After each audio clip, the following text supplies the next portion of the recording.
बुरहानपुर जिले से मध्य प्रदेश पहुंची राहुल की भारत जोड़ो यात्रा, जिसका मध्य प्रदेश में भव्य स्वागत किया गया। ग्राम बोदरली से प्रारंभ हुई यात्रा सुबह 11 बजे सेंट जेवियर्स स्कूल पहुंची, जहां राहुल गांधी की भारत जोड़ो यात्रा का 4 घंटे का स्टॉप है। वहीं जय राम रमेश और दिग्विजय सिंह ने पत्रकार वार्ता लेकर पत्रकारों को राहुल गांधी की भारत जोड़ो यात्रा के बारे में जानकारी दी, साथ ही इसका रूट भी बताया गया। बुरहानपुर जिले से प्रारंभ हुआ राहुल की भारत जोड़ो यात्रा का सफर मध्य प्रदेश में 380 किलोमीटर का है, जिसका शुभारंभ हो चुका है। ग्राम बोदरली से प्रारंभ हुआ। पहले दिन करीब 15 किलोमीटर का सफर तय किया गया, जिसके पश्चात 4 घंटे का स्टॉप रखा गया, जहां राहुल गांधी की भारत जोड़ो यात्रा के यात्री और राहुल गांधी रेस्ट हाउस कर इसके पश्चात 4 बजे से फिर यात्रा प्रारंभ होगी। वहीं करीब शाम 7 बजे ट्रांसपोर्ट नगर में एक नुक्कड़ सभा का आयोजन किया गया है, जहां जनता से रूबरू होंगे राहुल गांधी। इसके पश्चात ग्राम झिरी में ठाकुर शिव कुमार सिंह इंजीनियरिंग कॉलेज में रात्रि विश्राम होगा, जहां प्रियंका गांधी अपने पति और बच्चों के साथ पहुंचेंगी। राहुल गांधी की भारत जोड़ो यात्रा को सफल बनाने के लिए यह जानकारी पत्रकार वार्ता लेकर कांग्रेस के नेता जयराम रमेश और दिग्विजय सिंह ने पत्रकारों को दी। वहीं कहा कि यह यात्रा राजनीतिक नहीं है, यह केवल भारत की एकता और अखंडता को बचाने के लिए की जा रही है, किंतु भाजपा इसको पचा नहीं पा रहे हैं, इसलिए इस यात्रा का विरोध किया जा रहा है। बुरहानपुर जिला ब्यूरो चीफ राजेश यादव की रिपोर्ट। और कुछ बताऊंगा जानकारी भारत जोड़ो यात्रा के बारे में। बाइक कीजिएगा, एक करके संक्षिप्त में अपना परिचय। खड़े हो गए। नमस्कार, मैं पुनीत सिंह बारिया इंदौर मध्य प्रदेश से आता हूँ।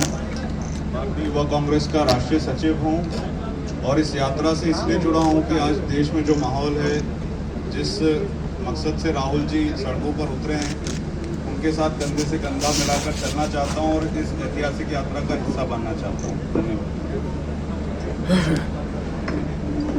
नमस्कार, मैं नूरी खान, भारत यात्री उज्जैन मध्य प्रदेश से, और मुझे बहुत गर्व महसूस हो रहा है कि 7 सितंबर को कन्याकुमारी से हम पैदल चलकर, यानी कि ऐसा लग रहा है कि मध्य प्रदेश की बेटी राहुल गांधी जी के साथ कंधे से कंधा मिलाकर आज यहाँ तक पहुँची है।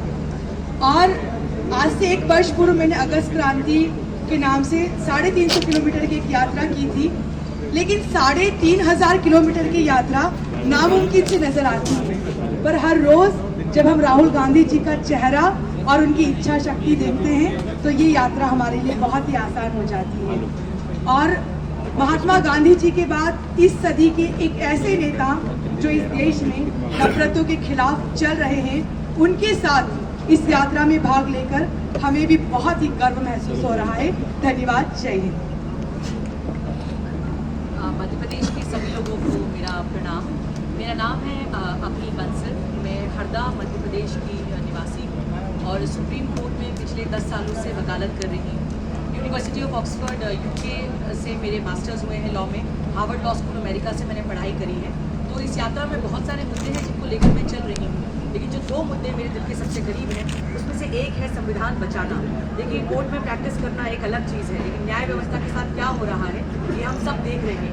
तो संविधान को बचाने के लिए मैं चल रही हूँ। और महिलाओं के लिए हम जानते हैं कि मध्य प्रदेश का पूरे राष्ट्र में 3रा नंबर आता है महिलाओं के अगेंस्ट क्राइम्स पे, NCRB के डेटा पे। तो महिलाओं के मुद्दों को लेकर और संविधान बचाने, ये 2 मुद्दों को करीब रखकर मैं चल रही हूँ। धन्यवाद। सभी देशवासियों को वंदे मातरम। मैं संगीता काकरिया और मध्य प्रदेश में रतलाम जिले से आई हूँ, और मेरे चलने का उद्देश्य यह है कि सत्य, अहिंसा और समानता का जो अधिकार है, जो कहीं ना कहीं लुप्त होता जा रहा था, जो केंद्र में विराजमान जो सरकार है, वो इन सत्य, अहिंसा और समानता को बिल्कुल भी नहीं मानती है। और जिस तरीके से पूरे देश में हिंसा फैली हुई है, जनता को मुद्दों से भटकाया जा रहा है। आपको शायद ज़्यादा से ज़्यादा हो। सर, ये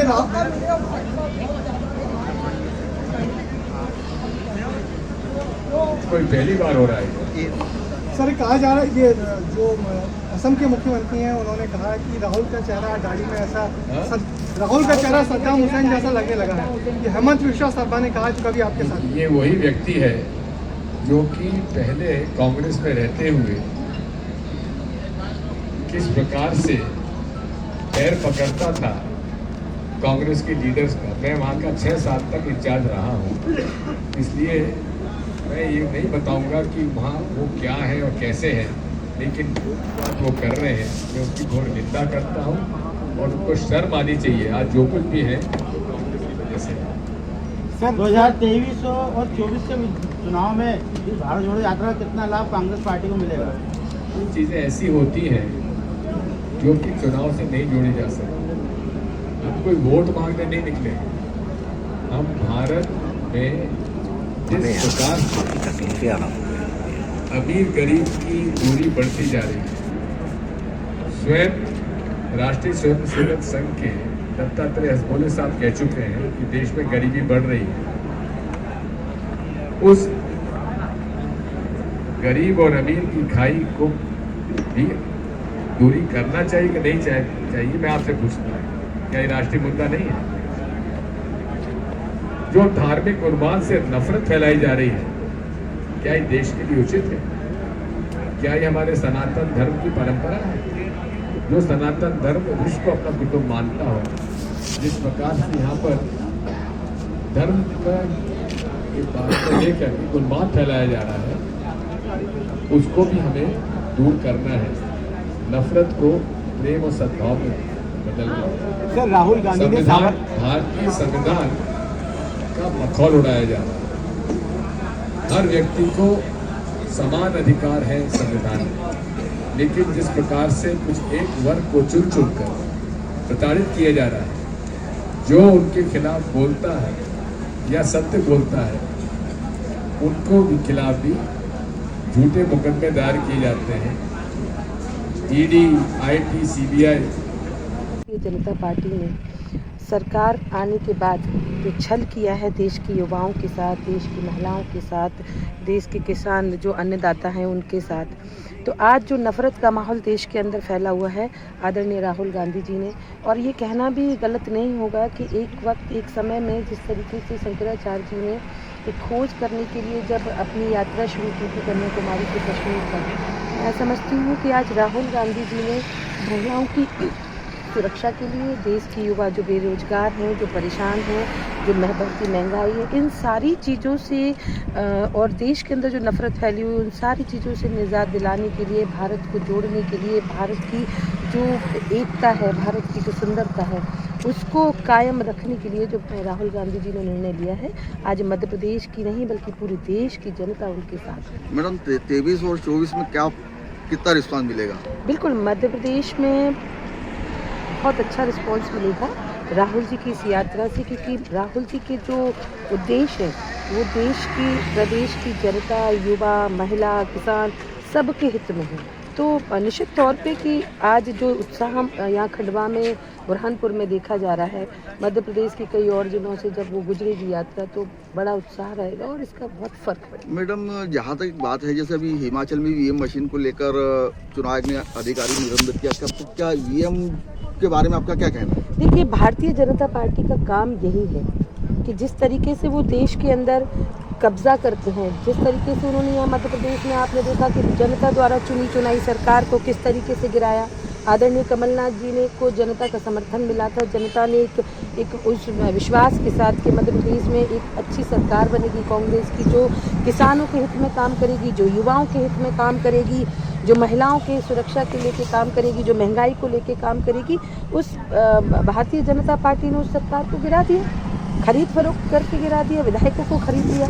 तो आज देश के अंदर, पूरे प्रदेश के अंदर जिस तरीके का ये खरीद फरोख्त का काम कर रहे हैं, ईवीएम में गड़बड़ी कर रहे हैं, ये सबको पता है और जनता इसका जवाब देगी। क्या ये मुद्दा भी भारत जोड़ो यात्रा में उठना चाहिए था, ये हटाने को, इस मुद्दे को लेकर? देखिए, भारत जोड़ो यात्रा का जो उद्देश्य है वो युवाओं के लिए है, महिलाओं के लिए है, गरीब तबके के लिए है, युवाओं के सपनों के लिए है, महिला सुरक्षा के लिए है। भारत की जो एकता है, जिसमें अनेकता में सुंदरता है, जो भारत में कई भाषाओं का और कई फूलों का जो एक मिलन, एक गुलदस्ता है भारत, उसको बनाए रखने के लिए जो राहुल जी की यात्रा है वो देश मैन होगी। बाकी मैं जनता ये यात्रा के माध्यम से भारतीय जनता पार्टी की जिससे हम निकले थे, महात्मा गांधी जी के बाद पहली बार इस सदी के एक ऐसे नेता जो 3500 किलोमीटर की यात्रा तय कर रहे हैं और उनका विश्वास अटूट है कुछ लोग इस यात्रा को रोकना चाहते हैं, अवहेलना कर रहे हैं, लेकिन राहुल गांधी जी ने एक ही बात कही है कि डरना भी मना है। और जिस तरीके से राहुल गांधी जी हर रोज़ चलते चले जा रहे हैं, हमें देश की जनता का समर्थन मिल रहा है। आज 75वां दिन है और मैं अपनी जन्मभूमि यानी कि कन्याकुमारी से पैदल चल के मध्य प्रदेश पहुंची हूँ। मध्य प्रदेश की बेटी के लिए भी एक स्वाभिमान की बात है। और ये हौसला हमें कहाँ से आया? घर छोड़ा, परिवार छोड़ा, बच्चे छोड़े और महिलाएं होकर 5 महीने के लिए हम घर से निकली हैं, क्योंकि राहुल गांधी जी इन नफरतों के खिलाफ लड़ना चाहते हैं। और इसी गंगा जमनी तहजीब के पैगाम को लेकर हम निकले हैं, आज मध्य प्रदेश में पहुँचे हैं। और मैं बहुत धन्यवाद देना चाहूँगी मीडिया के साथियों का भी कि आप सब भी इस भारत जोड़ो में शामिल हुए हैं और देश का बच्चा बच्चा नफरत छोड़ो और भारत जोड़ो बोल रहा है। 2024 में कैसा देखते हैं आप इस यात्रा? देखिए, इस यात्रा का चुनाव से कोई संबंध नहीं है, ना तो सत्ता हासिल करने की लड़ाई है। ये लड़ाई नफरतों के खिलाफ है, देश बांटने वालों के खिलाफ है, सांप्रदायिकता फैलाने वालों के खिलाफ है। ये लड़ाई और ये यात्रा महिला सम्मान के लिए है, किसानों के सम्मान के लिए है, युवाओं के रोजगार के लिए है और ख़ास तौर से वर्तमान में जो देश को तोड़ा जा रहा है उसके खिलाफ ये यात्रा है। तो इसका सत्ता हासिल करना, 2024 का चुनाव, अगर चुनाव से लेना देना होता तो राहुल गांधी जी इस यात्रा में नहीं बल्कि गुजरात होते।